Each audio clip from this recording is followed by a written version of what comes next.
10 साल पहले जब हमारी एंट्री हुई तो हमें देखे देखे सब ने अपने अपने पैटर्न चेंज किए, तो उन्होंने हमें वहाँ से हटवा दिया। वहाँ से 69 6 जून 69 को हटा दिया वहाँ से। लेकिन वास्तविकता में कोई ये नहीं सोचता कि पीछे जो माँ बाप की मेहनत है, जिस तरह मम्मी डैडी ने हमारे लिए संघर्ष किया है। मैं और किसी होटल वाले की बुराई नहीं कर रहा, वो जैसे भी मिले सस्ती होनी चाहिए उठा लेते थे, ले आते थे। मेरा ऐसा कॉन्शियस अलाउ नहीं करता था कि ग्राहक के साथ इस तरह की धोखाधड़ी करें, क्योंकि आप भी जानते हैं कि नित्य प्रतिदिन नए नए होटल खुल रहे हैं। ये छोटे मोटे कैमरे तो बंद किए जा सकते हैं, इनको धोखा दिया जा सकता है, लेकिन जो ऊपर वाला कैमरा 24 घंटे चालू रहता है, उसकी नज़र में आने के लिए इस सिद्धांतों की बहुत ज़रूरत थी। अजी मैं क्यों खड़ी खम्मा सा राम राम सा। मेरा नाम सावी है और सीकिंग सॉल्यूशंस विद सावी के सेकंड सीजन में एक बार फिर से आपका स्वागत है। जानते हैं इस कैमरा को एक ऐसा व्यक्ति चलाता है जिसने आज के एपिसोड का आइडिया मुझे दिया था। आइडिया क्या, उसका विश्वास था कि आज जो गेस्ट हमारे पास आने वाले हैं वो ना हुए तो ये संवाद अधूरा है। जी हाँ हुजूर, कोटा एक ऐसा नाम है जो वैसे तो कोचिंग के लिए जाना जाता है, अपने डोरिया के लिए जाना जाता है, कड़कों के लिए जाना जाता है, कोटा स्टोन के लिए भी जाना जाता है, बट मोस्ट इम्पॉर्टेंटली कोटा जाना जाता है अपनी स्पष्टवादिता के लिए। इनफैक्ट स्पष्ट बात ये कहूँ कि हमारे यहाँ पर एक ऐसा आउटलेट है, एक ऐसा ब्रांड है जिसने कोटा के स्वाद को कोटा का स्वाद बनाया और आज वो हमारे सामने विराजे हैं। जी हाँ, हमारे साथ में है अमर पंजाबी फूड से अमरजीत सिंह सर और साथ हैं टिंकू सर। अच्छा, मैं क्योंकि उनको इंट्रोड्यूस करने के टाइम खुद ज़्यादा नर्वस इसलिए हूँ क्योंकि मुझे मालूम है जिस तरीके से उन्होंने कोटा के स्वाद की नब्ज पकड़ी है, इट इज़ इम्पॉसिबल कि कोई और उस ढंग से उसे कर पाए। आई एम ग्रेटफुल कि वो यहाँ पधारे हैं और सर बहुत बहुत स्वागत है आपका। धन्यवाद। सर क्योंकि एक ऐसी जर्नी है जहाँ पर मुझे ऐसा लगता है कि हम सभी निकलने से पहले शायद ये सोचते तो नहीं है कि हम किस जगह पहुँचेंगे, लेकिन जो आपकी शुरुआत है वो बहुत हम्बल सी है और इस हम्बल शुरुआत में भी कोटा को इतना इम्पॉर्टेंट स्वाद आपने दे दिया है, क्योंकि मुझे लगता है कि इंसान ना खाने के लिए जीता है और अच्छा खाना इट जस्ट मतलब अंग्रेजी में कहूँगी इट मेक्स योर लाइफ, तो भी शायद कम ही होगा। तो सर सबसे पहले तो अमर पंजाबी फूड्स की शुरुआत कैसे हुई? सबसे पहले तो ये एक नागा चुंगी हुआ करती थी, उसके पास एक कच्चा सा ढाबा होता था, इसमें शीशम का एक पेड़ था, वहाँ से शुरुआत करी है। चारों तरफ कोई दीवार भी नहीं थी, कातले लगे हुए थे, बड़ी परेशानियाँ होती थी, कई बार ग्राहक खा रहा होता बंदर घुस जाता था ऊपर से। करें क्या, शुरुआत करनी थी एक तरह से। तो ईंटों के 2 पाए पे एक कोटा स्टोन 4x2 का लगा के वो टेबल बनाया, लकड़ियों के जो स्टूल बना रखे थे उसके ऊपर ग्राहक बैठ के खाना खाते थे। तो वहाँ से फिर यात्रा चालू हुई हमारी, और बस एक ही सिद्धांत था कि ताज़ी सब्जी लानी है, आटा मिल का वो जो बना बनाया मिलता है, बाज़ार में मिलता है, वो नहीं लेना, गेहूँ डाल के चक्की पे वो आटा पिसवा के उस आटे की रोटी बनानी है। वो जो और होटल वाले लेते थे वो मिल का आटा लेते थे, वो रोटी तंदूर की बनने के बाद वो थोड़ी रबर टाइप हो जाती है, ग्राहक को खाने में दिक्कत होती है। बोलता तो कोई नहीं है गरम गरम में, लेकिन वो परेशानी वाला सबब था। तो हमने इस चीज़ को पकड़ा कि नहीं, ये इस तरीके से बनी हुई रोटी सॉफ्ट भी रहती है, ज़्यादा देर टिकाऊ भी रहती है, फूलती है, उसमें सब विशेषताएँ होती हैं। तो वहाँ से शुरुआत करी है। और एक सब्जी लानी है तो ग्राहक के लिए ताज़ी लानी है। मैं और किसी होटल वाले की बुराई नहीं कर रहा, वो जैसे भी मिले सस्ती होनी चाहिए उठा लेते थे, ले आते थे। मेरा ऐसा कॉन्शियस अलाउ नहीं करता था कि ग्राहक के साथ इस तरह की धोखाधड़ी करें, तो ऊपर वाले को कैसे राज़ी करेंगे। सही बात है। ऊपर वाला कोई तिलक लगाने से या बार बार नंगे पाँव जाने से मंदिर तक या गुरुद्वारे तक वो राज़ी नहीं होता। आपके सिद्धांत होने चाहिए, तो उस सिद्धांतों को नहीं छोड़ा। ताज़ी सब्जी लाते थे, बचना न बचना वो बात, कितना कम बचा ये बचा उसकी तरफ ध्यान नहीं गया। ताज़ी सब्जी लानी है, गेहूँ चक्की पे डाल के आटा मतलब पीसेगा, उसकी रोटी बनानी है, इस तरह के लेके मतलब चालू हुआ काम। और ईमानदारी से कम रेट रखा और ग्राहक संतुष्ट थे, गरम उनके पास चीज़ पहुंचती थी। और मेरा ये मानना है कि बस ये सिद्धांत होना बहुत ज़रूरी है स्थायी सफलता के लिए। ये छोटे मोटे कैमरे तो बंद किए जा सकते हैं, इनको धोखा दिया जा सकता है, लेकिन जो ऊपर वाला कैमरा 24 घंटे चालू रहता है, उसकी नज़र में आने के लिए सिद्धांतों की बहुत ज़रूरत थी। राइट सर, आप 75 प्लस हैं जी, है ना, और कोटा में शुरुआत हुए हुए कितना समय हो गया आप? पहले तो हमारे फादर साहब ही करते थे, फिर हमारा वो कोई केस की से डिस्प्यूट चल रहा था, उसकी पहचान थी नेताओं लोगों में, तो उन्होंने हमें वहाँ से हटवा दिया, वहाँ से 69 6 जून 69 को हटा दिया वहाँ से। ओके, तो हटा दिया तो फिर हम हट गए, हमारी पहुँच नहीं थी, हम सादे आदमी थे। तो उसके बाद फिर हम हाई कोर्ट में, हमारे फादर साहब गए, लड़े हम, और फिर वहाँ पे हाई कोर्ट में हमारे हक में फ़ैसला हुआ कि इनको जिस तरीके से उठाया गया वो गलत तरीका था। पंजाब हाई कोर्ट के कोई वहाँ के निर्णय से रेफरेंस उसका लेके हमें वो जब इन पे दोबारा कब्जा दे दिया गया, 75 में हमें कब्जा वापस मिल गया था। 69 को उठा था, 6 जून 69 को उठा था, और फिर 75 में हमें कब्जा मिल गया। तो वहाँ से बस ये कच्चे कातले लगे हुए थे, हैंडपम्प था, और बस उससे ग्राहक आते थे, बैठते थे, खाते थे, बस वही शुद्धता थी और वो टेस्ट था, इसलिए वो ग्राहक आते भी थे हमारे पास। कई जगह पर ऊपर टीन शेड लगा हुआ था, बारिश आती थी, परेशानी होती थी, ऊपर से वो टप टप करता था, जंग लगा हुआ, जब वो धब्बा पड़ जाए तो वो छूटता भी नहीं था। कई तरह की परेशानियाँ देखी। फिर इस वो जो प्रिंसिपल लेके चल रहे थे कि शुद्ध चीज़ होनी चाहिए और अच्छी चीज़, ग्राहक के साथ प्रॉफिट लेना तो एक बिजनेसमैन का वो हक होता है, लेकिन वो चिटिंग वाला प्रॉफिट नहीं कि भाई गली सड़ी सब्जी ले ली या और कोई ऐसा दगादग वाला काम, वो जीवन में कभी नहीं किया। और उसके बदौलत फिर उसके जो फ़ायदे होते हैं, जब कई बार हम घबरा के बोल देते हैं इससे क्या फ़ायदा हुआ, क्या मिला, फिर उसका फ़ायदा ये हुआ, मुझे 4 बेटे मिले। कोई 1-2 बेटों के लिए मंदिर मस्जिद गुरुद्वारे ढोकता, मुझे घर बैठे मेरे झोली भर के मुझे बेटे मिले, बहुएँ अच्छी मिली, पोता पोती टोकरा भर के मिले। तो मैं उस चीज़ को उस चीज़ से जोड़ता हूँ कि अगर आपकी नीयत सही है तो ऊपर वाला देखता है, और स्थायी सफलता तभी मिलती है जब ऊपर वाला ये आपकी आचार विचार और इनको व्यवहार को देख ले, तभी स्थायी सफलता मिलती है। वाह, बहुत सुंदर जी, टिंकू सर, क्योंकि सर ने ऑब्वियसली ये बात कही दी है कि कैसे स्थायी सफलता का जो राज है वो सिर्फ और सिर्फ ये है कि आपने बहुत सच्चाई से कार्य किया हो। आप चारों भाइयों का जिक्र करूंगी, और आप चारों, क्योंकि पिताजी ने जैसे कहा शुरुआत बहुत हम्बल रही है, लेकिन आप चारों के रूप में उन्हें एक बहुत ही पुख्ता, एक बहुत ही स्ट्रॉन्ग टीम मिली है। तो सभी के बारे में जानना चाहूँगी आप, क्योंकि यहाँ उन्हें रिप्रेजेंट कर रहे हैं। This such a kind gesture, please tell us. कभी कभार ऐसा होता है कि हम देखते हैं कि भाई किसी बच्चे की हम सफलता को देखते हैं कि भाई एलन में या किसी भी कोचिंग में इस बच्चे ने बहुत अच्छे मार्क्स लाए, इसने मतलब ऑल इंडिया रैंकिंग इसकी फर्स्ट आई, सेकंड आई, तो उस समय सबका ध्यान एक ही जगह केंद्रित हो जाता है कि उस बच्चे ने किस तरह मेहनत करी और बच्चे की मेहनत रंग लाई और उसने टॉप किया। लेकिन वास्तविकता में कोई ये नहीं सोचता कि पीछे जो माँ बाप की मेहनत है, जो माँ बाप की एक कर्मठता है, जो माँ बाप जिस तरह जिस शिद्दत के साथ उसके साथ लगे, उसको कोई नोट नहीं करता। बच्चे के टैलेंट को हर आदमी नोट करता है, लेकिन हमारे साथ कुछ ऐसा है कि हमारे जो मम्मी डैडी हैं, इनकी जितनी मतलब ये हमारी खुशनसीबी है कि हमें ऐसे माँ बाप मिले। और मुझे जहाँ तक याद है, मतलब जब हुए थे तो मम्मी डैडी को तकरीबन 30, 35, 40 साल हो गए गुरुद्वारे की, जो हमारे स्टेशन वाला गुरुद्वारा है उधर के झाड़ू पोछे की मम्मी सेवा करते थे। झाड़ू पोछे की मम्मी ने खूब सेवा करी वहाँ गुरुद्वारे में।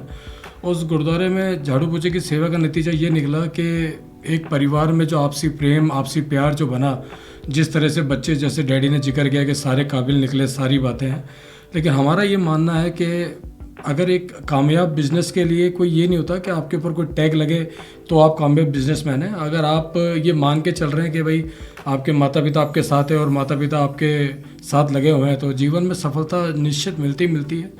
और इससे आगे चलते चलते मम्मी डैडी के कई ऐसे एहसान हैं कि जिनको उतारना तो दूर की बात है, हम सोच भी नहीं सकते। जिस तरह मम्मी डैडी ने हमारे लिए संघर्ष किया है, कैसे हमारे डैडी, मतलब जब ये होटल चलता था, मैं तो 17 साल की एज में था जब होटल आया था मैं। मैंने मतलब 95 या 96 पे आया था मैं होटल पे। लेकिन उससे पहले जब डैडी को हम काम करता देखते थे तो कई बार हमें डर लगता था, हमारी मम्मी, क्योंकि घटना ऐसी थी कि हमारे सिख कौम में सुबह मॉर्निंग में प्रभात फेरी निकलती थी। तो मैं मेरी मम्मी के साथ प्रभात फेरी में जा रहा था और डैडी हमारे स्टेशन जो ढाबा था हमारा जिसकी डैडी जिक्र कर रहे थे, उसके बाद डैडी ठेले के ऊपर लेटे हुए थे।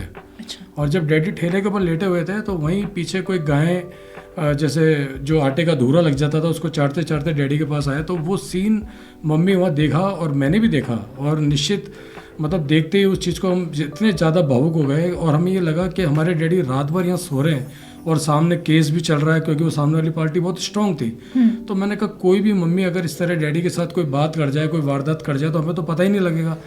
तो मन में कई सवाल थे, कई ऐसे जिगर थे कि नहीं, जिनका जवाब मैं अकेले घुलता रहता था, सारी बातें थी। और जैसे ही मैंने 10th क्लियर करी, क्लियर करते ही डैडी ने मेरे से पूछा कि भाई आपने आगे पढ़ना है नहीं पढ़ना। तो मैंने कहा डैडी मैं नहीं पढ़ूंगा, मैं आपके साथ बिज़नेस में जाऊंगा मैं। तो मैं बिज़नेस में आया। तो बिज़नेस में आने के बाद मैंने अपने जीवन में पहली प्राथमिकता हमारे ग्राहकों को दी। हमारे मतलब ग्राहकों के लिए हमारे पास कोई वो नहीं होता था कि ना शब्द तो होता ही नहीं था।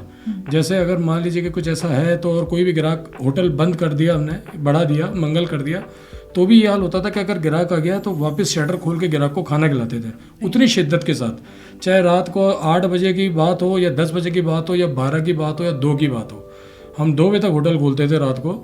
और स्पेशली मतलब रात को 11-12 बजे के बाद ही जो शहर के दुकानदार होते थे वो बंद करके आते थे। तो उस संदर्भ में मैं खुद वहाँ होटल पे रहता था और मैंने होटल पर स्टार्ट किया हुआ, तो उस समय डैडी ने मेरे ऊपर भरोसे से होटल छोड़ दिया था पूरा। तो जिस शिद्दत के साथ हम लगे, और जैसे जितनी भी कोटा के अंदर जितनी भी जो मतलब नेता लोबी होती थी उन सब के अंदर घुस के, क्योंकि उस समय वहाँ स्टेशन पे बहुत नामी होटल हुआ करते थे, उनके साथ कंपेयर करना, उनको फाइट करना बहुत मुश्किल टास्क था। लेकिन बस वो डैडी का सिखाया हुआ एक ही सिद्धांत दिमाग में था कि नहीं यार मेहनत करनी है और आगे बढ़ना है। और कभी भी हमारे डैडी का ये नियम होता था कि जैसे मुझे अच्छी तरह याद है कि मैंने एक बार पहली बार अगर होटल पे कभी मैंने डैडी के हाथ से कोई थप्पड़ खाया होगा तो वो एक ही बात पे खाया था। अच्छा। कि जिस समय होटल के अंदर लाइट जली थी और एकदम कोई स्टाफ का आदमी पैसे मांगने आया, तो मैंने कहा डैडी ये अभी तो लाइट जली है और ये एकदम पैसे मांगने आ गया। तो डैडी ने ये बात बोली कि बेटा वो अपनी मेहनताना का हक लेने आ रहा है, उसमें मैं ये नहीं देखूंगा कि अभी मैंने दिया बत्ती जल करी है या कुछ और करा है, मेरे को ये नहीं देखना। तो डैडी के कुछ ऐसे सिद्धांत है, और डैडी का एक शब्द थे कि जब हम नहीं रहे तब ये काम करके देखना, अगर मन में संतुष्टता मिले तो आगे बढ़ाते रहना, नहीं तो फिर इस चीज़ को आप ऐसे रखना कि स्टाफ के प्रति तो आपका समर्पण, स्टाफ के प्रति आपकी भावना अच्छी रहे। तो उसके चलते चलते काम किया। बड़े भाई साहब इंद्रजीत भैया मेरे साथ थे, मैं और बड़े भैया साथ में थे। उस समय चरणजीत भैया और सतपाल भैया स्टडी करते थे, एलन में थे। अच्छा। तो लेकिन जैसे ही रिंटू जी को भी डैडी ने 2-3 बार मौका दिया पढ़ाई का, और फिर रिंटू जी ने बस उसके बाद फिर रिंटू जी होटल लाइन पे आ गए। तो उस समय मेरे को अच्छी तरह याद है कि मेरा स्टेशन जो ढाबा जिधर हमने जब स्टार्ट किया था वो तो बहुत अच्छा चलता था, और हमने सेकंड होटल खोला था सत्कार होटल माला रोड पे। अच्छा। और मुझे अच्छी तरह याद है वो रिंटू जी के माइंड से ही वो होटल खुला था। और जब वो खुला था तो उस समय होता था कि बाकी सारे होटल हाउसफुल चलते थे, मेरा खुद का भी होटल हाउसफुल चलता था, क्योंकि मैं आने के बाद मैंने 2-3 साल बाद अच्छी पकड़ कर दी थी। मुझे याद है कि जब कस्टमर को लेके किसी से बहस होती थी तो हमारे डैडी एक ही बात करते थे, जब तक खुद सेल्फ डिपेंड होंगे बेटा अपने ग्राहकों को आप ढंग से अटेंड ही नहीं कर पाओगे। तो डैडी की दी गई ये तालीम बहुत अच्छी थी, और उसके चलते हमने अच्छे ग्राहकों से हमारे रिलेशन भी हुए। तो मेरे खुद के भी होटल पे खूब रश था, और मेरे को अच्छी तरह याद है कि मम्मी डैडी एक बार आए थे तो मेरे होटल पे रश था, आगे जो 2-3-4 होटल दूसरे थे उधर भी रश था, और सत्कार होटल पे एक भी कस्टमर नहीं था, एक भी। और बाहर चरणजीत भैया बैठे हुए थे, उधर मम्मी डैडी आए तो दोनों एक दूसरे को देख के, मम्मी देख के, क्योंकि हमारी मम्मी का और डैडी का सब बच्चों से उतना ही लगाव है, तो मम्मी बहुत ज़्यादा भावुक होगी कि भाई मतलब ये सब जगह हाउसफुल हो रहा है और इनका नहीं चल रहा। तो फिर वो जैसे आए तो वहाँ लगा कि नहीं इस तरह का माहौल था, और मतलब सब जगह कस्टमर थे, सारी बातें थी। तो उस समय जो रिंटू जी ने अपना मतलब आगे भरोसा था कि भाई कामयाबी मिलेगी आज नहीं तो कल, और जिस तरह रिंटू भैया की मेहनत थी तो वो चलती गई। फिर सत्कार के बाद हमने फिर एकदम बीच में ये हुआ कि जो हमारा पुराना होटल था वो मास्टर प्लान पे आ गया था। अब एकदम हमें आगे भी कैसे, पैसे थे नहीं हमारे पास उस समय ऐसे कि भाई हम सामने जो अभी स्टेशन वाला अमर पंजाबी उसको हम खरीद लेते। तब आसपास हमारे रिलेशन में जितने भी थे उनसे हमें मदद मिली, हमारे अजमेर हमारे नाना नानी उनसे सबसे मदद मिली। उनके चलते हमने स्टेशन पे वहाँ सबसे महंगी दुकान ली। वो उसकी दुकान की कीमत उतनी नहीं थी, लेकिन उसके बाद भी खूब महंगी दुकान ली। और वो दुकान लेने के बाद जब स्टेशन ढाबा खुला तो फिर वहाँ जैसे चारों भाइयों का काम बढ़ गया। जैसे इंद्रजीत भैया हैं, उन्होंने कोई भी यूआईटी, नगर निगम और होटल की व्यवस्था को लेके वो देखते थे। चरणदीप भैया का बिजनेस माइंड हो ही गया था। और उसमें फिर ये होता था कि रिंटू ने एक ही बात मेरे से जिक्र करा कि भाई टिंकू अगर ऐसा हुआ तो अपन एक काम करेंगे कि भाई मैं तो बाहर जाके बिजनेस को देखता हूँ और तू यहाँ के दोनों तीनों फर्मों को बढ़िया चल रहा था। तो मैंने उस चीज़ में मैंने कमी रखी नहीं, मैं को ड्यूटी देने का शौक भी था और 18 घंटे 19 घंटे में नॉन स्टॉप ड्यूटी देता भी था। तो उसमें फिर रिंटू वीर जी ने खूब बाहर गए, दिल्ली घूमे, बॉम्बे घूमे, हर जगह गए जहाँ जहाँ से बिजनेस के कुछ नए टिप्स आए तो रिंटू जी ने उसको बराबर एक्सेप्ट किया और उनको लागू किया मतलब। और उनके देखते देखते फिर सफलता ने ऐसे कदम पकड़े कि मतलब वो बाबूजी की बहुत सारी बातें जो आपने कही ना वो वहीं पर हैं। इनफैक्ट सर मैं शायद एक चीज़ का जिक्र ज़रूर करना चाहूँगी। तो तलवंडी में जब है ना इधर वाले से हम निकलते हैं सवेरे सवेरे तो बाहर एक बड़ा सा जो पतीला है वो रखा रहता है जी, मतलब सवेरे सवेरे अंधेरा, सर्दियों के दिनों की बात बता रही हूँ जी जी जी, है ना। अब शुरुआत में मुझे भी समझ नहीं आया कि ये क्या है ना। तो एक्चुअली क्योंकि लोकेशन ऐसी होती है तो ये तो पता है कि हाँ मतलब सभी दुकानों के सामने है, but what is important so मुझे ये पता है कि आप लोगों की शुरुआत वहीं से होती है कि जो नीडी व्यक्ति है वो ये खिचड़ी ज़रूर खाए। जी, तो ये कहाँ से शुरू हुआ? ये आप जो कमा रहे हैं उसमें अगर आप समाज का भी हिस्सा होता है, अगर आप इस थीम पे चलते हैं तो उसमें घाटा तो कहीं भी नहीं होता। और ये बनता भी हर एक का जो कमा रहा है, जो समाज ने हमें दिया तो हमारा भी फर्ज बनता है हम वापस लौटाएं उसको। सही बात है। तो उसलिए सर ये फिर खिचड़ी का ये प्रोग्राम इसलिए बना कि ये पैसा दो तो आदमी कुछ गलत काम भी कर सकता है, शराब पी सकता है, उल्टा सीधा करेगा, और ये खिचड़ी तो पूरी खाएगा। पानी का भी वो कैंपर पड़ा रहता था, पानी पेट भर के पिएगा ही तो पेट में गया ना उसकी, आत्मा तो तृप्त हो गई ना उसकी। सही बात है। तो ये उसलिए ये 3 जगह ये चलता है हमारा, स्टेशन पे भी चलता है, यहाँ पे भी चलता है और कोनाड़ी में भी चलता है, अमर एक्सप्रेस पे भी नहीं चलता सर, है। वो पतीला देख के बहुत मन में खुशी होती है। कोटा में वो लोग हैं जो इस बात को मतलब समझते हैं कि खाना जीवन में मतलब किसी को खिला देना सबसे बड़ी कमाई है। जी, है ना, भूखे को अन्न मिले कितनी बड़ी बात है। जी, उसको इसीलिए मतलब रखा था, वो बराबर उसका टेस्ट होता है, मतलब अच्छा, ऐसा नहीं है कि बना दिया हम तो दान कर रहे हैं यही बहुत है, इतना ही एनफ है, दे रहे हैं यही कम बात है क्या। नमक पूरा है कि नहीं है, सब चीज़ें फिट हैं, लिखी हुई हैं, उस हिसाब से उसमें डलेंगी, जीरा से लेके और सब चीज़ टमाटर वगैरह सब डलता है उसमें। ऐसा नहीं, कई जगह ये होता है दान करने वाले को वो थोड़ा मतलब आ जाता है कि मैं ये दान कर रहा हूँ, ये क्या कम है क्या, लेकिन वो टेस्ट है कि नहीं है, वो खा रहा है, उसकी आत्मा दुआ दे रही है कि नहीं दे रही है। तो इतनी अगर बारीकी सोचो तो ये अच्छा मतलब आपकी बिजनेस की सेहत के लिए बेहतर है। सर, बिजनेस से ज्यादा मतलब आपने जो कमाया है वो यही है।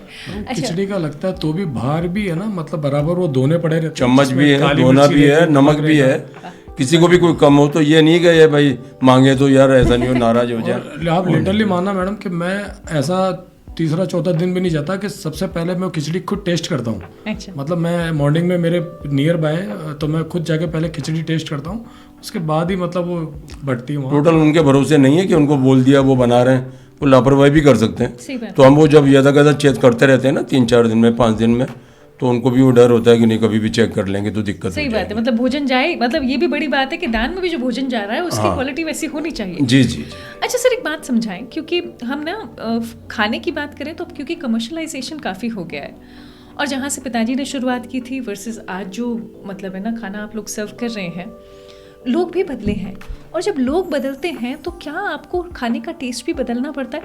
इनफैक्ट मेरा सबसे पहला सवाल तो ये है, अमर पंजाबी फूड का जो खाना है आप पंजाबी मानते हैं या उसको राजस्थानी मानते हैं, या फिर वो जो टेस्ट की जो नब्ज है वो कैसे पकड़ी गई?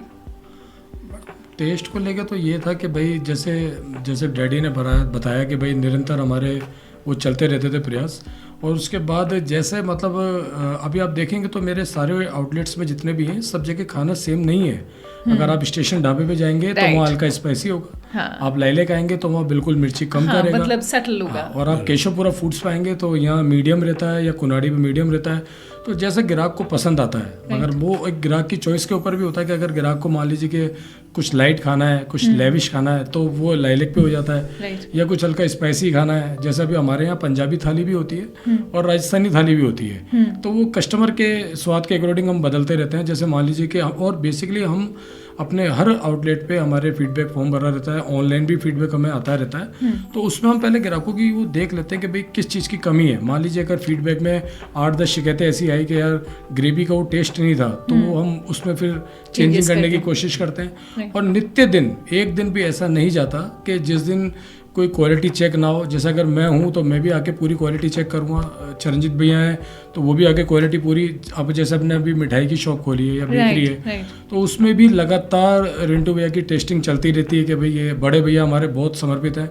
हमारे बड़े भैया इंद्रजीत भैया जिस तरह क्वालिटी को मेंटेन करते हैं, मॉर्निंग 7 बजे वो आ जाते हैं। सर मैं आपको इसी जगह पर बता देती हूँ, दरअसल है ना, ये जो हमारे कैमरे वाले भाई साहब ने कहा कि जो केटरिंग का खाना होता है ना, मतलब एपीडी केटरिंग का, इट इज़ लाइक अमेजिंग। मतलब जिसने वो खा लिया ना उसके बाद वो उसे मतलब कहीं और जाना ही नहीं चाहेगा। ये मतलब इसमें नहीं, उसके पास अगर 2-3 ऑप्शन है इधर भी जाना, जैसे वो शर्मा जी के भी जाना, वहाँ जाना, तो वो देखेगा हमारे पंजाबी की कहाँ केटरिंग है, वो पहले उसको प्रेफर करेगा। राइट, मतलब ये बड़ी बात है। अच्छा, केटरिंग में इतना अच्छा खाना सर्व कर पाना जी, मतलब, एंड बिकॉज मैं ये सवाल इसलिए पूछ रही हूँ सर क्योंकि है ना, देखिए कोटा, मैंने जैसे शुरुआत में ही कहा था, हम बहुत स्पष्टवादी लोग हैं। आई एम श्योर आपको फीडबैक में क्या मिलता है मुझे नहीं पता। मैं एक्चुअली आपको इस बात से जरूर अवगत कराऊंगा कि मतलब जिस तरह आप मेला देख लीजिए, हाँ, राइट, मेले में भी हमारे स्टॉल लगते हैं, राइट, आप जाके देखना कि किस तरह हाइजीन के वो पूरा ध्यान रखा जाता है, सारी चीज़ें। और मेला आज से अगर आप 10 साल पहले की बात करो तो मेला नहीं था, मेले में जैसा चाहे आदमी वैसा दे दिया करता था। सही बात है। 10 साल पहले जब हमारी एंट्री हुई तो हमें देखे सब ने अपने अपने पैटर्न चेंज किए, सबको मतलब लगा कि हाँ चेंजेस हो रहे हैं, और ये होना भी चाहिए। आज मेले की रौनक, आज जब मेला लगता है तो फूड वाली बात होती है तो सबके दिमाग में एक ही बात होती है, भले वो पूरा मेला घूम लेंगे लेकिन माइंड में यही है कि यार खाना है तो अमर पंजाबी खाना है, वहीं जाना है। वो हाइजीन अपना जो बना रखा इंप्रेशन हाइजीन वाला, वो हाइजीन वाला पर एक नौरोबी की आई थी लेडीज, कहने लगी वो मेरे जो रिलेटिव थे उन्होंने कहा था चलो मेले में देखा है। मैंने कहा देख लेते हैं, कुछ चलो खा लें, तो मैंने कहा चलो देख लेते हैं, हाइजीन तो होता नहीं है तो कोई ध्यान ही नहीं होता। तो उसने फिर तारीफ की बहुत फुल बांधे, उसने कहा कि वाकई मुझे ऐसा उम्मीद नहीं थी कि मेले में इस तरह की मतलब आप क्वालिटी कंट्रोल वहाँ पर भी क्वालिटी कर सकते हैं। जी, जो हम कस्टमर से फीडबैक लेते हैं ना, वो कोई हमारे कस्टमर मतलब हमारे बनाए हुए हम हमारे आदमी नहीं होते, वो वही कस्टमर होते हैं जो दिल से बता रहे होते हैं। और मैंने जैसा आपको बताया, जैसे भैया ने बताया कि कैटरिंग वाला मामला है, तो कैटरिंग में हमारी जो टीम है, मतलब मैं सैल्यूट दूंगा क्योंकि बिना टीम के और बिना उसके तो आप कर ही नहीं सकते। हाँ। तो हमारी टीम बधाई के पात्र है, जिस तरह वो मेहनत करते हैं ईमानदारी से, और ईमानदारी से वो इसलिए होता है क्योंकि प्रत्येक स्टाफ के बारे में पूरा सोचा जाता है। अभी हमारे स्टाफ में जितने भी हमारे एम्प्लॉय काम करते हैं 800-900 के हमारे जो हमारे ऊपर हैं, और एक भी ऐसा बच्चा ऐसा नहीं होगा जिसका ESI, जिसका PF, जिसका मेडिकल पॉलिसी ना हो, एक भी बंदा। महीने की 4 छुट्टियां, और पूरा मतलब ऐसा नहीं है कि भाई हमारे यहाँ जैसे मान लीजिए कोई काम कर रहा है सुरेंद्र, तो अब सिर्फ भाई सुरेंद्र या विनोद या इनसे हमारा वो है। घर परिवार में भी कोई तकलीफ होती है तो तुरंत हमारी जो टीम है उससे भी बॉन्डेड है, जो हमारी टीम है वो टीम 1 मिनट में एक्टिव हो गया। जैसे मान लीजिए कि कोई किसी की तबीयत खराब है या कुछ भी है तो हमारे HR है, मैनेजर है, वो तुरंत प्रभाव से काम करते हैं। लेकिन ये ज़रूर है कि जो कैटरिंग की फील्ड को हमारे बड़े भैया इंद्रजीत भैया ने संभाला है, चल रहा था, बहुत अच्छा चल रहा था, लेकिन नित्य दिन इंद्रजीत भैया का एक ही प्रयास रहता है कि कैटरिंग में कुछ एक नया करें। अगर हम कुछ पैसा ले रहे हैं तो उससे हमें वो करना भी है। और आप देखना मैडम कि कैटरिंग में भी पहले वो लेवल नहीं था। कैटरिंग का मतलब ये होता था कि कोई भी अपनी कोई भी कर दिया। और वो देखते देखते जितने बाकी और जो कैटर्स हैं उनको भी लगा कि यार अगर ऐसा हुआ तो हम पंजाबी चढ़ जाएंगे, क्योंकि निरंतर हम आगे बढ़ते जा रहे थे। तो अब उन्होंने भी अपना वही पैटर्न कर दिया कि वो भी उसी तरह ध्यान रखते हैं हाइजीन तरीका का, और पूरा कैप लगा के कॉम्पिटिशन बहुत ज्यादा बढ़ गया। सर मैं आपसे पूछूंगी क्योंकि देखिए आप तो चारों बच्चों को भी है ना बिजनेस में देख रहे हैं और एक अच्छा मुकाम पर पा रहे हैं। पिताजी ने आपके शुरू किया, राइट, एंड आपने स्वयं ने भी उस टीन शेड में भी इतना सुंदर, मतलब वो भी ध्यान रखा कि रोटी जो है वो चबाने लायक हो। जी। ऐसा ना हो कि भाई कोई दे दी, गिन के दे दी और पैसे ले लिए, वो सही बात है। सर अब बिजनेस को इतना बढ़ता हुआ देखते हैं, चारों बच्चे बहुत ही अच्छा बढ़ा भी रहे हैं, क्वालिटी आपकी जो स्टैंडर्ड्स, जो मैं कहूँ कि आपके खुद के जो प्रिंसिपल्स हैं उसके अकॉर्डिंग बढ़ा रहे हैं, कैसा फील होता है? क्योंकि देखिए सर मैं जानती हूँ कि जितने मैं सिख लोगों से मिली हूँ, ऊपर वाला बहुत काइंड है, you people have a golden heart, मतलब वो जो आप लोगों से हमें सीखने के लिए इतना कुछ है, और उस पर आप ये बात अपने बिजनेस में कन्वर्ट भी कर पा रहे हैं, आपकी अगली जनरेशन ये कर पा रही है। तो मतलब ये क्या सोचा था इतना कभी हो पाएगा जीवन में? मैम जो रास्ते पे चल रहे थे उसमें तो था श्योर कि हम पहुँचेंगे।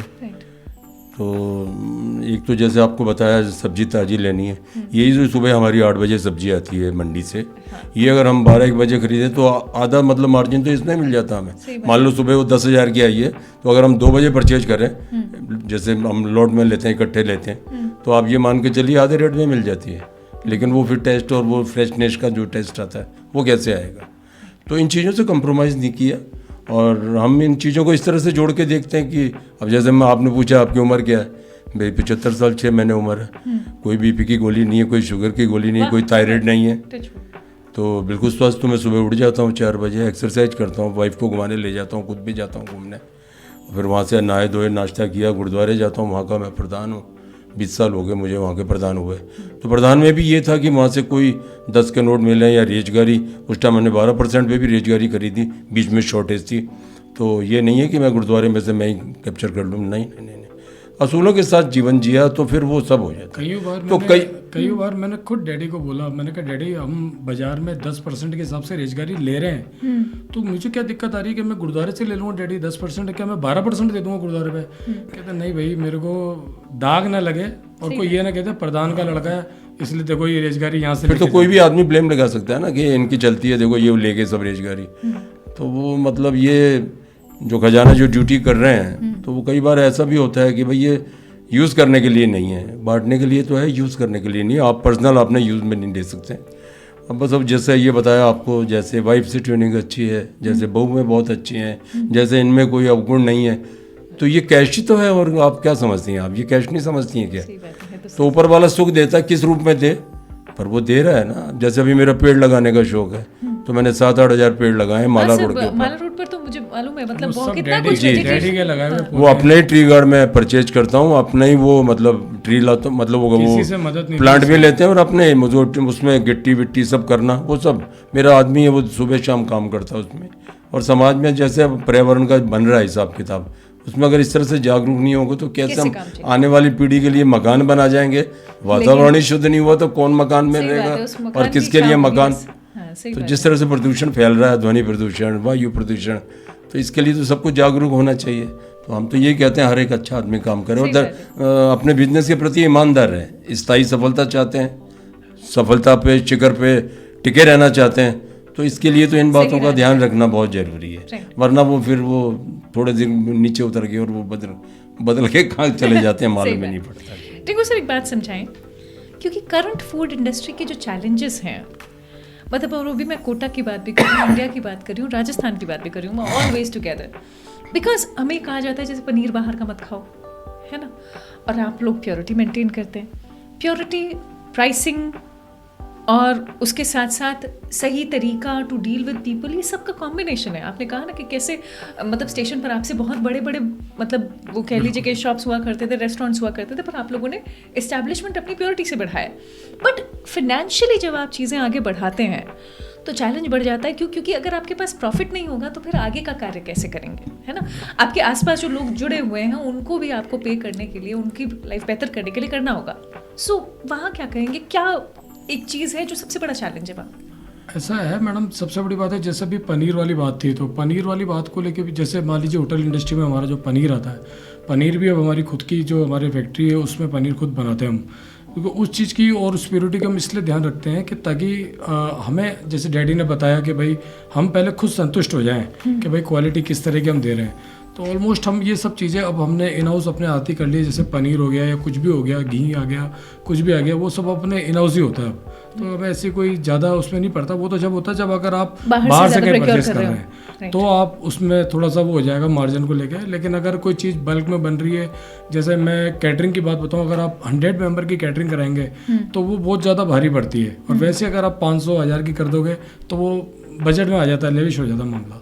तो ये वो कॉम्बिनेशन हो जाता है। और अगर मैं कोटा में फूड की प्राइसिंग की बात करूं तो अब ये पैरिटी विद इंडिया है, या फिर हम कहाँ पर पाते हैं अपने आप को कि फूड प्राइसिंग अपने यहाँ ठीक है एज अ फूड इंडस्ट्री वाले व्यक्ति? आपका क्या कहना है? कोटा के लेवल के हिसाब से मैडम हमारे को लगता है कि बिल्कुल सही है, सब कुछ बढ़िया है, ठीक है, मतलब बढ़ाने की जरूरत तो नहीं, जैसा चल रहा है। जैसे हम हर साल हम अपने जो भी सब्जी रोटी जो भी होते हैं उनमें हम हर साल 10% बढ़ाते हैं। अच्छा। लेकिन हम स्थिति देख के बढ़ाते हैं। मान लीजिए कि अगर उस बार का मेरे को नहीं लगा तो कई ऐसे प्रोडक्ट ऐसे हमारा होते हैं, जैसे रोटी होगी या कोई और दूसरे अदर आइटम हो गया, उसमें हम नहीं बढ़ाते।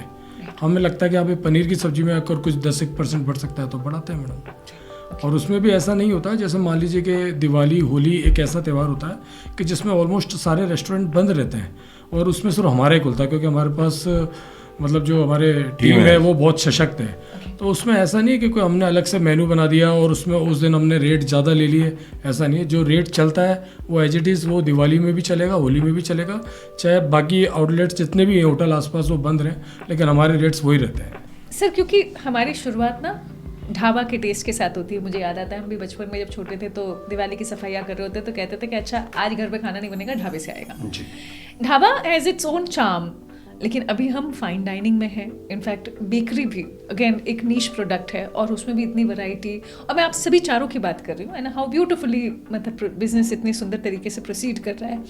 तो ऐसे में लेकिन वो जो ढाबे का टेस्ट है, इनिशियली आप लोगों ने वो कैसे मेंटेन किया? क्योंकि वो सबसे पहला स्वाद था जो लोगों के मुंह पर लगा। जी तो उसके बारे में कुछ बताएं सर। नहीं, उस टाइम भट्टियाँ होती थी, वो भट्टी पे बनता था सारा कुछ, भट्टी पे ही फ्राई होता था, भट्टी पे ही। वो आजकल का जैसे बल्क में आते हैं, जैसे ग्राहक आते हैं, तो उनको कैसे मेंटेन करें, तो उसके लिए वो गैस का हो गया, बड़ा चूल्हा हो गया और जल्दी जल्दी हो गया, तो उस तरह से प्रॉपर वो चीज़ का वो बन नहीं पाता है जैसे बनना चाहिए। तो सर इनिशियली जब ढाबे पर थे तो आप लोगों के साथ में मतलब आप स्टाफ में आप ही अकेले मैनेज करते थे, कैसे होता था? बच्चे बड़े हो गए तो फिर ये पहले तो मैं अकेले ही करता था, इनकी पढ़ाई लिखाई भी थी, वो भी नहीं चाहते थे हम। वो ना फार्मूला नहीं था कि भाई मशाल मेरे बाद ये पकड़ेगा इसके बाद वो पकड़ेगा, तो हम तो चाह रहे थे भाई जिसको पढ़ना है पढ़ो भाई, जब तक मेरे से होगा करूँगा, और नहीं तो फिर बात खत्म हो गई। लेकिन फिर वो अपने आप ही आगे बढ़ते गए और सिलसिला चलता गया। ये तैयार हो गया, बड़े भैया तैयार हो गए, फिर इन्होंने कहा, चरणजीत भैया ने भी कहा कि मैं नहीं पढ़ूंगा, नहीं पढ़ोगे तो बिजनेस करो। तो मैंने कहा भाई ऐसा माहौल है, ज़बरदस्ती प्रेशर दो कि नहीं पढ़ना पड़ेगा तुझे, और फिर कल को घटना दुर्घटना हो जाए। तो मिसेज भी हैरान हो गई कि आपने पैसे भी खर्चे और ये आपने तो कुछ डांटा ही नहीं उसे। और मैंने कहा डांट के अगर कोई उल्टी सीधी हो जाए घटना, तो उससे अच्छा ये है कि हर एक डॉक्टर इंजीनियर तो बनेंगे नहीं। और आज वो कई बार कहता है कि देखो मुझे क्या गाड़ा है, मैं लाख रुपए तो तनख्वाह दे रहा हूँ, ऐसे तो एम्प्लॉयज़ है मेरे पास। सही बात है। तो मैं लाख का पैकेज लेता, ये 5-10-15 लाख का पैकेज लेता तो उतने तो मैं, मेरी सैलरी भी इतनी बांटता हूँ मैं लाखों में। सही बात है। तो वो ठीक है। और फिर मेरा भी ऐसा मानना है, जो लिखा ऊपर वाले ने वो ये सभी पढ़ने लग जाए तो फिर क्या होगा। तो ठीक है, जिसको जो रास्ता। वो एक कहानी सी थोड़ी सी याद थी कि हमारे फादर इन लॉ थे, वो मार रहे थे बच्चे को, अच्छा। मेरे साले को। तो एक न में एक गाँव, मतलब औरत थी बेचारी, बूढ़ी थी, तो मत मारे बेटा टावर को। तो अम्मा ये 2 ट्यूशन लगाई, अम्मा ये ऐसे नहीं पढ़ता तो मेरी आत्मा नहीं दुखेगी। अरे बेटा इसका भाग इसके साथ है बेटा, सपोलो को कौन रास्ता बताता है, लेफ्ट जाना राइट जाना, उधर से जाना, रोड मत क्रॉस करना। पल जाते हैं ना, बड़े हो जाते हैं ना, इसका भाग इसके साथ है, छोड़ दे बेटा इसको। तो वो इस तरह की सर इतने सादे लोग हैं आप लोग, देखिए रहे ना बिजनेस में थोड़ी तीखाई चाहिए होती है ना। इनफैक्ट थोड़ा ये कह लीजिए कि चतुर होना पड़ता है। क्या ये मैं बात सही कह रही हूँ? आप बताएं। ऐसा मतलब मुझे ऐसा लगता है कि शायद इंसान को ना थोड़ा ऐसा ना हो कि कोई बेवकूफ़ बना जाए। अब क्योंकि सालों से आप लोगों को है ना बिजनेस को बढ़ाने का तरीका, और अगली जनरेशन में भी आया, अगली जनरेशन में और आएगा, but then you have to be cautious about things. और कोटा जो एक लोकेशन है, यहाँ पर कहते हैं चंबल का पानी है, तीखा पानी है, आप सब तो बड़े प्यार से बोलते हैं उसके मुकाबले क्या ऐसे इंसिडेंसेस होते हैं कि जहाँ पर लोग तीखे हैं, और तो कैसे मैनेज करते हैं? एकता से मुकाबला करते हैं। अच्छा। चारों जैसे हेल्दी हैं, चारों स्ट्रॉन्ग है, अरे वाह। तो वो इम्प्रेशन ही काफ़ी होता है इसके लिए। मैंने आपको कहा ना मैडम, हमारे क्या काम डिवाइड है आपस में। बड़े भैया का अलग काम है, रिंटू भैया का अलग काम है, मेरा काम अलग है। लेकिन हमें ये लगता है मैडम कि ये सारी जो आप जैसे आपने जो क्वेश्चन पूछा, इन सब समस्याओं का सिर्फ एक ही निदान है कि जो हमारी आपस की एकता है, जो डैडी बता रहे हैं। हमारी आपस की एकता ऐसी है मैडम कि हम डेली मॉर्निंग में उठते हैं, और मैं घर का सबसे छोटा हूँ, और मैं मेरे बड़े भैया के पाँव छूँगा, उनसे बड़े वाले उनके बड़े भैया के पाँव छुएंगे। ये एक फैमिली का वो बना हुआ है पूरा। अगर मैं घर से निकल रहा हूँ, और ये मेरे को ऐसा लगता है मैडम कि ये मेरी थॉट है कि मैं किसी गुरुद्वारे पे, मंदिर मस्जिद पे मेरा ट्रस्ट कम है। जो रियल मायने की सेवा है, मैं मॉर्निंग उठता हूँ और उठ के मम्मी डैडी के पाँव घुटता हूँ। मुझे लगता है कि ये जो मैंने 15 मिनट अपने डैडी मम्मी को दिए हैं, ऐसा मैं ही नहीं, हम चारों भाई, रिंटू भैया, सतपाल भैया, सब, हमें लगता है कि ये जो समय दिया है, जो माँ बाप का कैश आशीर्वाद लिया है, इसकी कोई होल्ड नहीं होती।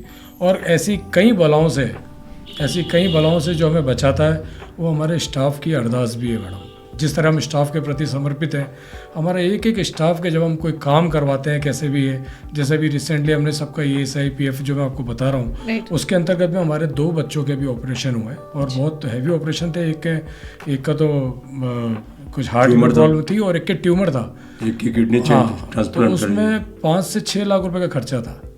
और ESI में भी होता है कि आधे बच्चा दे रहा हमारा स्टाफ का और आधे हम देंगे।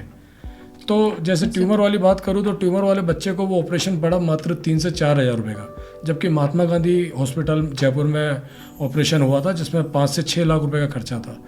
तो जैसे अब मान लीजिए कि उसका ऑपरेशन हुआ तो क्यों नहीं मैडम दुआएं मिलेंगी, क्यों नहीं उस बच्चे के परिवार की जो माँ बाप है वो दुआएं देंगे। तो ये सब उनकी दुआओं के नतीजा होता है मैडम। नहीं तो हम भी जानते हैं कि अगर हम होटल बैठे हैं तो आप जानते हैं कि होटल मतलब क्या है, चारों तरफ बट्टी है, पीछे सिलेंडर है, सब कुछ है, लेकिन ये सब बलाएं टल जाती है मैडम जब ये, और टलने का सिर्फ एक ही रीज़न है, मम्मी डैडी का आशीर्वाद, बड़े बुजुर्गों का आशीर्वाद और आपसी जो स्टाफ के बच्चे हैं, लोग बाग हैं आसपास के। ऐसा नहीं है मैडम कि अगर मान लीजिए कि मैं एडमिनिस्ट्री या जुडिशरी जो मैं देखता हूँ उसमें मेरे पास कईयों बार बहुत सारे काम आते हैं कि टिंकू भैया हमारी बच्ची का एडमिशन कराना है स्कूल में, या कोई किसी ने बोल दिया कि टिंकू भैया ये यहाँ ट्रांसफ़र कराना है, ये कराना है। तो मकसद सिर्फ वही रहता है कि निस्वार्थ होकर उसका काम करना है। और मैं हर साल 4 से 5-6 एडमिशन ऐसे कराता हूँ, चाहे वो सेंट पॉल हो, सोफिया हो। ये मेरे वाहिगुरु की कृपा है, माँ बाप का आशीर्वाद है कि जहाँ बात रखी जाती है और रख ली जाती है तो उसके माध्यम से जो आसपास का सर्किल है, जो हमारे घर के आसपास के लोग हैं वो भी है। जैसे अभी मैं स्टेशन से यहाँ शिफ्ट हुआ हूँ दादावाड़ी अभी, तो हमारे आसपास के जितने लोग थे वो सब इस चीज़ के लिए मिस कर रहे थे, यार अगर अब हमारे को कुछ दुख होगा तो हम कैसे बोलेंगे। लेकिन 24 आवर्स अवेलेबल है मैडम, ऐसा नहीं है भाई, सबको बोला हुआ है कि फ़ोन नंबर है, सब है। और वैसी जो मेरी थिंकिंग है वो मेरे बड़े भाइयों की है। जैसे स्टाफ के लिए भी मैं आपको पिताजी की है तो इट्स सो ये एविडेंट पीढ़ी दर पीढ़ी चलता हुआ आ रहा है। जैसा भी स्टाफ है तो मैडम ऐसा नहीं था कि जब हमने तरक्की के शिखर छूना चालू किए थे तो सबसे पहले अपने लिए सोच सकते थे, मकान बना सकते थे, अच्छी गाड़ियाँ ले सकते थे, सारी बातें हैं। लेकिन पहली थिंकिंग यही थी चरणजीत सर, इंद्रजीत भैया, हम सबकी कि यार स्टाफ के लिए क्या करें। तो हमने बालाकुंड में 3 मकान बनाए, उन मकानों में हमने स्टाफ को रखवाया और प्रत्येक स्टाफ को 2 रूम लेट बाथ अटैच है, जिसका मेंटेनेंस का सिर्फ हर मंथ 200 रुपीज़ लेते हैं हम, सिर्फ ओनली मेंटेनेंस का। और जो बैचलर है उनका एक अलग है, उनमें भी बराबर ध्यान रखा जाता है कि भाई बराबर उनके लिए कूलर की सुविधा, गुड नाइट की सुविधा और हर महीने पूरी साफ़ सफाई की सुविधा, स्वीपर लगाए हुए बढ़िया तरीके से ताकि बाथरूम वाथरूम डेली नीट एंड क्लीन रहे। तो वो सब चीज़ें ध्यान रखते हैं। तो और बच्चों की कोई भी समस्या होती है तो उसको एकदम ऐसे सुनते हैं कि ठीक है, एक चैनल जरूर है कि अगर बच्चा बीमार पड़ा है या कोई तकलीफ है तो HR है, HR सॉल्व करता है। और अगर वहाँ नहीं है तो डायरेक्ट हमारे द्वार खुले हैं। हमारे लिए कोई ऐसा नहीं है कि साहब पहले आप कोई 4 द्वार पार करके आओगे, घंटी बजा के आओगे फिर हमसे मिलोगे। हम डायरेक्ट अप्रोच में हैं सभी। तो उसी वजह से मैडम ये कार्य सार्थक होते हैं और दुआओं के सदके ये केस सिर्फ दुआओं के सदके मैं कहूँगी कि एक इम्पॉर्टेंट बात ये है कि कोटा के बच्चे भी मैं भी चाह रहे होंगे कि आप लोग टिफिन सर्विस क्यों नहीं करते। एंड इनफैक्ट ये एक मेजर क्वेश्चन इसलिए पूछ रही हूँ क्योंकि देखिए फूडिंग में ना आपको टेस्ट बहुत मैटर करता है ना। अपने घर का स्वाद तो खैर कैसे ही आ सकता है, लेकिन फिर भी क्वालिटी खाना मिलना एक बड़ी बात है। हमने पनीर की भी बात की सर, और आपने बताया कि अलग अलग क्वालिटी के होते हैं, हर कोई घर में फैमिली में हर कोई उसे टेस्ट करता है, including your wife as well, right. तो but why not tiffin service. अब हम लोग मतलब देखिए लग्जरी डाइनिंग में भी है, फाइन डाइनिंग में है, केटरिंग में है, एंड ढाबा से तुम्हारी शुरुआत है इसे, ये टिफिन का है बचा रखो। जिम्मेदारी बहुत बड़ी होती है मैम, किसी चीज़ को ले लेना, पकड़ लेना और अधूरे मन से पकड़ना, ये तो बड़ा भारी पाप हो जाता है ना। आप क्या कह रहे हैं, पकड़ लिया और फिर वो जैसे लाते हैं वो हमारा कॉन्शियस अलाउ नहीं करता। वो बची कुची दाल जो ये होती है ना वहाँ पे, आपको अब आप पूछ रही हैं तो ये बता रहा हूँ, बची कुची दाल जैसे कोई चूहा काट गया कट्टा, वो भी एक डब्बे में डाल देते हैं। ये कोई इंगड़ी मेंगड़ी कोई भी हो, कौन साफ सफाई करता है, डाल दिया वो सस्ते भाव में दे दिया, वो भी कहते हैं हमें पड़ते का मिल रहा है। वो पाप हमसे नहीं होता। और आपसे कहा ना वो आटा गेहूँ लिए, गेहूँ पिसवाएँ, अभी भी अब जो इतना मतलब आउटडोर पे जा रहे हैं, अभी भी स्टेशन पे एक इंदौरी चौराहा है, वहाँ पे चक्की वाले पूछ लो, टोटल वहाँ कम से कम 30-40 कट्टे पड़े होंगे, हमारे कट्टे पड़े हुए हैं। वो पीसता ही रहता है, सुबह शाम तक पीसता रहता है। तो वो कॉम्प्रोमाइज़ नहीं किया, ये दगादग वाला कॉम्प्रोमाइज़ नहीं किया जैसे आप कह रहे हैं ना। सर आप सोचिएगा जरूर बच्चों के लिए। आप समझिए, आप कह रहे हैं जिम्मेदारी उठाना, मजाक बात। आपकी राय बिल्कुल सही है और ऐसा सोचते भी हैं।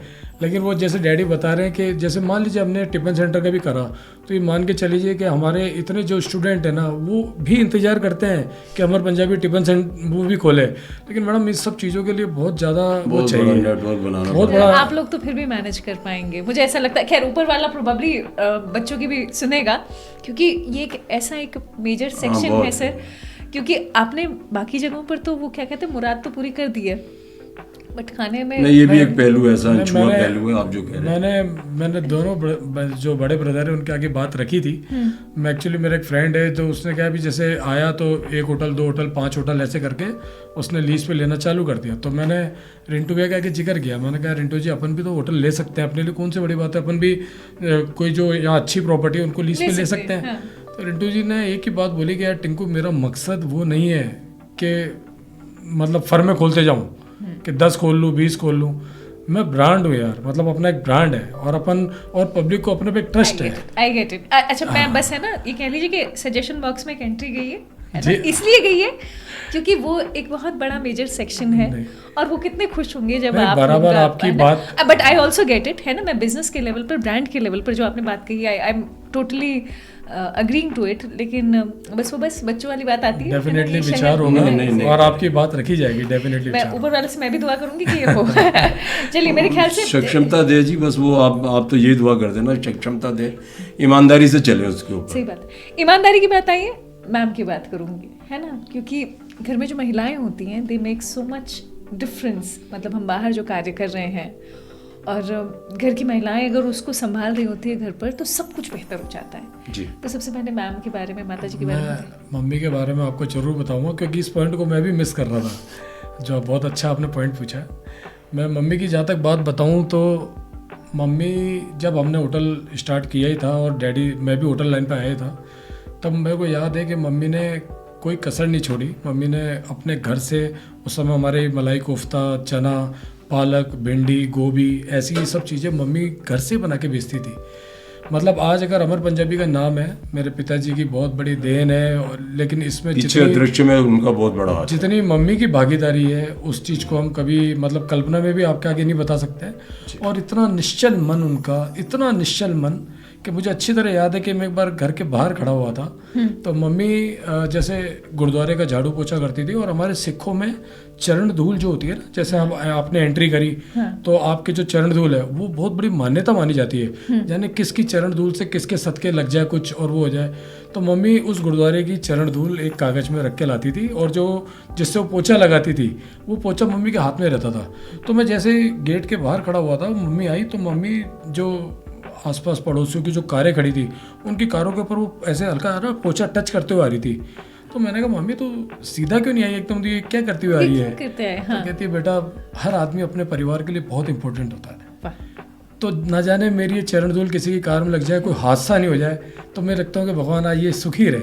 मतलब सर ऐसे तो मुझे ऐसा लगता है ऐसी समझदारी जीवन में सोच पाना हमारे लिए बड़ी बात है। बहुत अनूठा योगदान है मम्मी का तो मतलब क्या बताएं मैडम आपको, लेकिन मम्मी के कर्जों को स्पेशली कई लेडीज तो आती थी कि आप 4 कैसे मैनेज करती हैं, एक में झाग आ रही है तो हाँ, तो वो स्पेशली मिलने आती थी कि यार वो कौन है लेडीज जिसने 4 बहुओं को रख रखा है। और अब ये जैसे अलग अलग जैसे जगह मतलब आए हैं, अब इनको खुला स्पेस चाहिए था, नहीं तो हमने तो वो कह रहा था बच्चा वो सही कह रहा था, हमने पहले सर्वेंटों के बारे में सोचा है। अब आप बताइए 15,000 14,000 तनख्वाह मिल रही, यहाँ 4-5 हज़ार का मकान, तो वो तो उसको वैसे ही कट के बेचारेंगे, उसके तो ऊपर ही कट के बेचारेंगे। तो सबसे पहले उनका, हम अभी तक वो पुरानी हवेली बनी हुई उसमें ही रह रहे थे और बड़े खुश होकर रह रहे थे।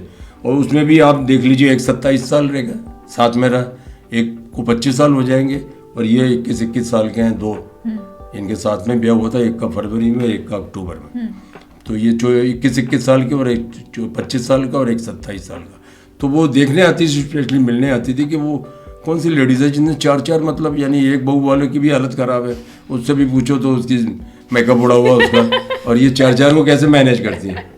तो वो मैनेज हुआ, वही रास्ता था फंडा, खुला दिल, साफ दिल, छल कपट नहीं। हम अपने पेरेंट्स से जितना सीखते हैं ना, और वो आपने सही कहा वो पहले, मतलब क्योंकि जैसे पेरेंट्स है ना वैसे ही बच्चे हो जाते हैं। मुझे पता नहीं क्यों ऐसा याद आता है कि कहीं कुछ मतलब है ना अमाउंट किसी गड्डी में ज़्यादा आ गया था, तो यहाँ पिताजी डैडी ने कहा कि अरे ये ज़्यादा आ गया, वो गड्डी आई, उनको वापस लौटा के आना है। मतलब ठीक है, नहीं भी लौटाते तो ना सामने वाले को याद ना कोई बात का, लेकिन अपने पास अपना नहीं है वो आ गया है। जी जी तो जो आ गया है उसको लौटाना हमारे लिए बहुत इंपॉर्टेंट है। और जी, जी, जी। वो शायद ये तो एक बहुत छोटी सी बात है, जीवन में हमारे लिए लेसन हो गया कि कभी हमारे पास गलती से भी किसी का आ गया तो क्या करना है, तो अपन ने पिताजी वाला ही फंडा अप्लाई बस करना। लौटा दो। जी जी इसीलिए सर, मतलब मेरे ख्याल से it has been a beautiful conversation, लेकिन एक छोटा सा रैपिड फायर है ना, उसमें दोनों सी बात हो रही है, लस्सी या मक्के की रोटी? लस्सी। सर आप?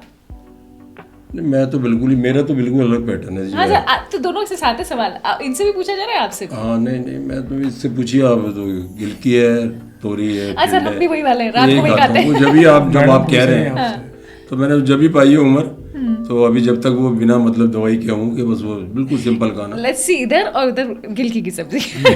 अच्छा, सर गांव की कोई याद है ना, क्योंकि मैं कोटा में तो ऑफ कोर्स आप जब आए हैं तो क्या एज रही होगी सर? नहीं, मेरी तो पैदाइश कोटा की है। अच्छा, कोटा की पैदाइश हाँ जी। है ना, तो कभी वहाँ वाला गांव जो पंजाब का है? नहीं, वो देखा ही नहीं है। अच्छा, जी जी, ओके। फादर साहब आए थे, बड़े ब्रदर आए थे, वो थे बड़े, बाकी मैं तो यहीं पैदाइश। राइट। तो सर शॉप या फिर रेस्टोरेंट या फिर घर? रेस्टोरेंट। अच्छा, आप अगर कहीं पर खाना खाना चाहें अपनी जगहों पर, तो कौन सी जगह पर खाना पसंद करेंगे आप? पर्टिकुलरली अगर मैं आपसे पूछूं कि आपने सभी होटल्स में से कहाँ पर जाना पसंद करें, कहाँ का खाना खाएंगे? केशवपुरा, अमर पंजाबी फूड्स। सर आप? फूड ही। ठीक है, आपका फेवरेट खाना क्या हुआ? मैडम हमारे जैसे अभी इन दिनों जैसे हमारे पिछले 2-3 साल से दाल बाटी का भी बहुत अच्छा कॉन्सेप्ट यहाँ फूड्स पे चल रहा है, तो दाल बाटी मेरी फेवरेट है। क्या बात है, मतलब पंजाब के होते हुए उसको मुझे कोई कह रहा है कि हाँ दाल बाटी। जैसा देश वैसा पेस्ट क्या बात है, होना चाहिए। अच्छा, पर प्लेट एक व्यक्ति, ये मैं जनरल सवाल पूछ रही हूँ, एक व्यक्ति पर प्लेट कितने अमाउंट में अच्छा खाना खा सकता है? ये मैं इसलिए पूछ रही हूँ, जो सुन रहा होगा उसको ये जानना जरूरी है कि आप लोग क्या सोचते हैं इस बारे में। एक्चुअली मैडम हमारे जैसे फुल प्लेट और उन सबको तो है ही, लेकिन अगर जिनका बजट अलाउ नहीं करता तो हमने उसके करीबन 8-9 कॉम्बो बनाए हुए हैं। अच्छा, उसमें जैसे कहीं में दाल मखानी है, अच्छा सफिशेंट होता है, 1/2 प्लेट दाल मखनी है, 2 लच्छे परांठे हैं, या बटर पनीर मसाला है तो 2 नान है, कुलचा है तो छोले हैं, तो ऐसे करके कॉम्बिनेशन बनाए हुए हैं। तो जिनको अगर वो लगता है कि थोड़ा बजट से बाहर है, वो ये कॉम्बो ऑर्डर कर देते हैं। ठीक है। हर दिन अगर बात करूं तो अपने यहाँ पर कितना रश रहता है ऑल ओवर? रश का तो ये हाल होता है मैडम कि जैसे पर डे अलग अलग है, जैसे केशवपुरा में 1000 आदमी डेली खाना खा के जाते ही जाते हैं, वो वाला है। बाकी यार सबसे अच्छा, आप चारों भाइयों में से है ना, सबसे कम कौन बोलता है? सतपाल भैया, वो हमारे अकाउंट्स का काम देखते हैं। अच्छा, अकाउंट्स वाले व्यक्ति वैसे भी कभी अकाउंट्स का बोलते हैं। काम बोलो देखते तो हैं, आपने। और मतलब मेरे कई ऐसे फ्रेंड हैं जिनको अब ये मालूम पड़ा है, इनमें कई ऐसे हैं जिनको अभी ये मालूम है कि कि सतपाल भैया आपके भाई हैं। हैं। बहुत कम सरल जीवन, बिल्कुल अपना काम से काम, बस अपना जो पार्ट दिया हुआ है अकाउंट का उसमें ध्यान देना, उनको बाहर जैसे इन्वॉल्व होना, किसी फंक्शन में जाना। हालांकि इन सब में ज्यादा पढ़ा लिखा, सबसे ज्यादा पढ़े लिखे हैं। Okay, okay. हाँ जी। तो सर आप चारों बच्चों के लिए एक एक शब्द कहना चाहेंगे? इंद्रजीत भैया सबसे पहले। चारों ही बस प्यारे हीरे प्यारे। मोती जवाहर हैं बस। वाह, अब क्या बोलें। बात है, हीरा मोती जवाहरात हाँ, जो सभी अब साथ। उनके बारे में क्या बोला, हीरे अच्छे हैं कि मोती अच्छे के बारे में, सही बात। सभी अच्छे। राइट। तो मेरी ओर से संवाद यहीं पर वाइंड अप होता है, लेकिन मेरे लिए खुशी की बात यह है कि आप आए, आप लोगों ने वो शेयर किया जिस लेगेसी के साथ शहर, मतलब आप लोगों के खाने को कहते रज के खाता है। अब मतलब ये जानना मेरे लिए बहुत इम्पोर्टेंट रहा कि किस थॉट प्रोसेस के साथ आप लोग आगे बढ़ रहे हैं। मैडम दोनों बातें होती हैं कि हम अपनी कर्मठता से, मेहनत से, ईमानदारी से लगे हुए हैं, लेकिन मैं धन्यवाद देना चाहूँगा आपके इस चैनल से कि भाई जिस तरह कोटा की पब्लिक है, उनका जो ट्रस्ट है वो भी अपने में अद्भुत है। क्योंकि आप भी जानते हैं कि नित्य प्रतिदिन नए नए होटल खुल रहे हैं, लेकिन हाँ आदमी टेस्टिंग के हिसाब से एक बार जरूर जाता है, लेकिन कहते हैं कि दोबारा फिर घूम फिर के, हमारे कई कस्टमर ऐसे हैं कि यार वैसा आज वहाँ होटल खुल गया, आज वहाँ होटल खुल गया, लेकिन वैसा घूम के हमें वापस अमर पंजाबी आना पड़ता है। क्योंकि अमर पंजाबी एक ये भी है मैडम कि ऐसा नहीं है कि हमने अपने हमारे कस्टमर के लिए हम ये भी बराबर ध्यान रखते हैं कि क्वांटिटी में कोई कमी नहीं रह जाए, अच्छी क्वांटिटी में मात्रा में दो, और अच्छा खाना दो। तो वो एक मंशा है कि भाई ईमानदारी वाली, और जो डैडी का फॉर्मेट चलता हुआ आ रहा है। मुझे याद है कि डैडी जब पुराने होटल में मैं भट्टी पे खड़ा होता था और डैडी तंदूर पे खड़े होते थे। अच्छा। तो बराबर डैडी एक भी रोटी ऐसी नहीं होती थी जिसको डैडी सेक के टोकरी में नहीं रखते हों। ऐसा नहीं होता, अगर मान ली तंदूर में कोई रोटी कच्ची है तो फट से वो भट्टी पे उसको सेक के और उसके बाद वो रोटी रखते थे। तो वो डैडी की ईमानदारी है, वो ईमानदारी चलते चलते चारों भाइयों में आई। और मतलब आज जो ये आप देख रहे हैं इतना बड़ा साम्राज्य जो है, इसमें चारों भाइयों की एकता और भरपूर मात्रा में मम्मी डैडी का आशीर्वाद है, जो कि वाहिगुरु से अरदास है कि हमेशा ऐसे ही बना रहे। बहुत तो इनके बैनर तले है सब। तो सर संदेश क्या होगा, क्योंकि आपके लेवल पर आप चीज़ों को बिजनेस के लेवल पर भी ग्रो करते देख रहे हैं, शहर को भी आपने बढ़ते देखा है, आपकी पैदाइश यहाँ की है, ये कितनी बड़ी बात है।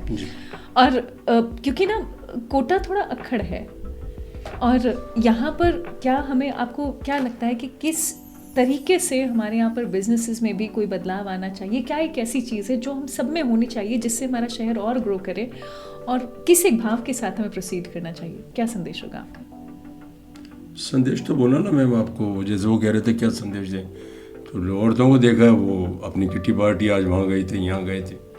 मतलब ये संदेश तो अपने आप में होना चाहिए। जैसा मेरे को कोई ऐसा कोई पॉलिटिक्स कीड़ा नहीं है दिमाग में कि मैं कोई चुनाव में लड़ूँ या मैं नज़र में आऊँ नेताओं के।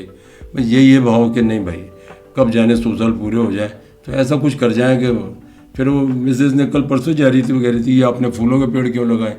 मैंने कहा फूल देख के याद आ जाएंगे। तो वो उसके 4-5-6 पेड़ लगाए थे। मैंने कहा इसलिए लगाएंगे, रात को कोई जा रहा हो तो इसकी महक से भी याद आ जाएंगे, अरे यार ये बाबूजी ने लगाए ये पेड़। तो मरना नहीं चाहता, और मरना अटल सत्य है, तो हम चाहते हैं इस माध्यम से याद रहेंगे। तो कब पूरे हो जाए 100 साल। जो आपने एपीडी के थ्रू खड़ा कर दिया है, आपको नहीं नोटिस करना नामुमकिन है, आप लोगों के बिना शहर को इमेजिन करना नामुमकिन है। अरे नहीं नहीं मैम, नहीं सर, मैं ये बात सच कह रही हूँ। ये बंदा जो है ना जो कैमरा के पीछे बैठा है इसने बात लिटरली कही थी कि मैं कहीं और खाना नहीं खाता। कहाँ खाता हूँ? बस यहीं खाता हूँ, एपीडी। मतलब there has to be a reason about it ना, क्योंकि ये आपने इतने सालों से शुरू किया हुआ उसी क्वालिटी को मेंटेन कर पाना। और सर एक्सपेंशन में बताऊं तो हमें भी डर लगता है कि क्वालिटी कहाँ कॉम्प्रोमाइज हो जाए, पर बावजूद इसके जो आपके लेवल्स बने हुए हैं, that just makes so much more to give it. मैं धन्यवाद सर। अभी एक मेंटली टायर्ड आदमी, एक लड़का है 18 साल का, कोठड़ी से उसकी माँ उसको लेके आती है, तो बड़े फख्र के साथ बैठती है और उससे मेनू उसके हाथ में देती है, क्या खाना है वो बोल, मैं खिलाती हूँ। खिलाती वो आती है, खिलाती है, वहाँ से हफ्ते के हफ्ते आती है, हफ्ते में एक बार आती है, ऑटो रिक्शा से बैठ के आती है। तो मेरी मिसेज ने उससे पूछा, उसने कहा नहीं मेरा बच्चा है जो भी है, मेंटली रिटायर्ड है, तो मैंने जन्म दिया है इसको, तो मुझे कोई झिझक नहीं होती इसके साथ आने में, और मैं इसको पूरा ध्यान रखती हूँ। तो इस तरह का विश्वास जीता है क्वालिटी के माध्यम से, ईमान जो क्वालिटी कंट्रोल है उसके माध्यम से जीता। अब ये भैया हमारा कोई ये थोड़ी एजेंट थोड़ी है, पर अब इसने भी देखा है तो इसने बोला। तो अभी भी नंबर जो फीडबैक के लिए दिए उसमें भी इन्होंने अपना नंबर भी दे रखा है, चरणजीत ने, इन्होंने अपना नंबर दे रखा है कि कोई बाई दिवे ये आपस में इनकी मीटिंग हो जाए कार्यकर्ताओं की, तो उसके बाद भी हमें मालूम पड़ जाए कि ये गड़बड़ हो रही है। दैट्स कमेंडेबल है ना, शब्दों में शायद नहीं एक्सप्रेस कर पाऊँ, but this is a beautiful moment. शहर जिस स्वाद को चखता है हर रोज़ उसे खाकर मतलब शुक्र मनाता है कि अरे वाह ये भी लोग हैं। वो जो सुबह से ही एक खिचड़ी का पतीला वहाँ रखा होता है, जो नहीं खा सकते, मतलब जो अफोर्ड नहीं कर सकते, उनके लिए भी वहाँ पर है। ये एपीडी है, ये अमर पंजाबी फूड्स है, ये अमर पंजाबी ढाबा है, ये Amar Punjabi catering and everything. So blessed to have them in the city. बहुत धन्यवाद sir, thank you sir, thank you so much, take care.